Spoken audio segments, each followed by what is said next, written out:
பல கார்பரேட்டுகள் இப்ப பாத்தீங்கன்னா காஞ்சிபுரத்துல ஒரு 1000 ரூபாய் ஸ்கொயர் ஃபீட், நீ 10,000 ரூபாய் வராது.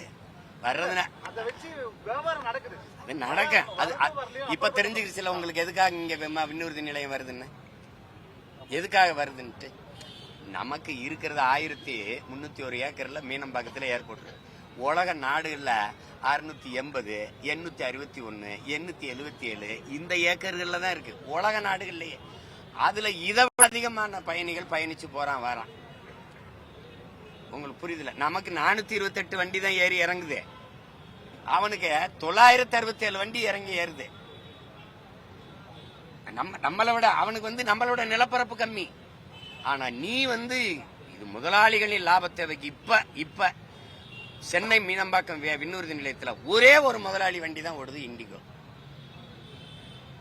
அவர் சொல்றதான் கட்டணம், அவர் எடுக்கிறதா நேரம். என் ஊர் மதுரைக்கு போய் இறங்க 24,000 ரூபாய் வருது.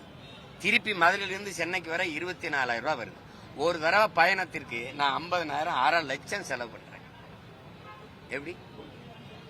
அப்ப நீ சொந்தமா ஒரு விண்ணூர்தி கூட இல்லாத ஒரு அரசு எதுக்கு 5000 ஏக்கர்ல ஏர்போர்ட் கட்டுதுன்னா, பரந்தூர்ல ஏர் பூட்டி உலர்மை ஒழிய ஏர்போர்ட் கட்ட வேண்டியது இல்லைங்கிறது எங்க கோட்பாடு. நீ எந்த கொம்பாதி கொம்பை வேணாலும் குட்டிக்கிற நடி, நான் இருக்கிற வரை கட்ட மாட்டேன், கட்ட முடியாது. நீ சும்மா பேசிக்கலாம், நான் பாரு அதை பண்ணிடுறேன் இதை பண்ணிடுறேன்ட்டு. அது ஒரு காலம் நடந்துருச்சு. இப்ப கட்டு பார்ப்போம்.